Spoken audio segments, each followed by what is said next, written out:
When you live somewhere as famously remote as this frigid shoreline along Michigan's Upper Peninsula, connection matters. You're listening to your sound choice, WOAS 88.5 from Ontonagon, Michigan. This village of 1,300 goes old school. Wow. You have Otis Redding, REM. Like, you really let the kids pick whatever they want. Yeah, they don't play stuff they don't like. Yeah. Broadcasting from the Ontonagon Area School Library since 1978. We didn't have a radio station in town at the time, and Tom Lee, our librarian, thought it would be really cool to have an FM station.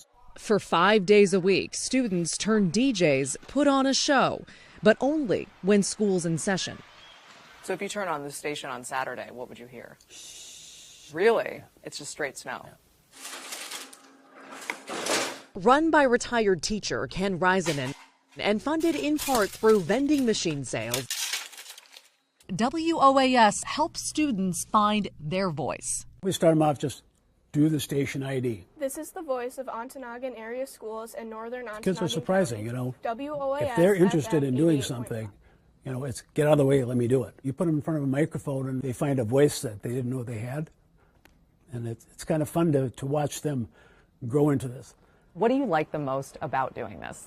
Probably just the sense of freedom that you get. You just have the freedom to play whatever you want. If you want to express yourself, what you think the people might like. Well, definitely it's a great life skill. Public speaking, you use it every day. And every day, locals dial in. That broadcast signal is so limited, it fades about 15 miles outside this scenic village along Lake Superior. We don't get much more than that because there's a ring of hills all the way around Ontonagon about 20 miles out, and that blocks the signal. The strength of the signal is sort of the Achilles heel. No, we're in what they call the unprotected part of the spectrum. Oh, wow. So this is it. This is the tower. That's the tower. At just 10 watts, its spot on the dial is always up for grabs by larger stations, like the one in nearby Marquette. A nonprofit in Marquette bought our frequency up at FCC auction. In 2021, WOAS got a letter. WOAS will be required to change frequencies to accommodate the new station. You read that. How does that hit you? Like a ton of bricks. You know, you go through first there's disbelief, and then there's the anger. But any doubts of the station's future would be short-lived, because this is where small towns soar.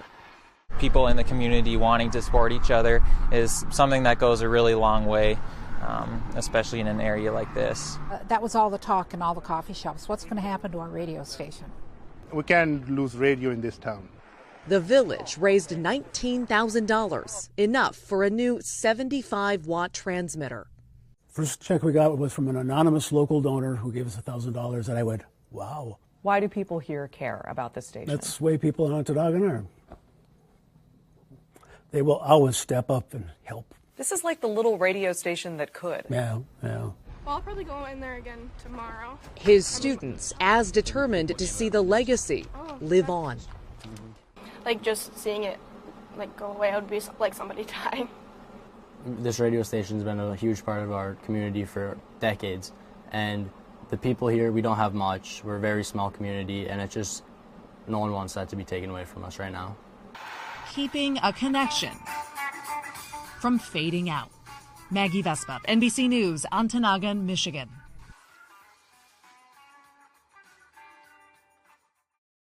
Nightly Films is sponsored by Pfizer.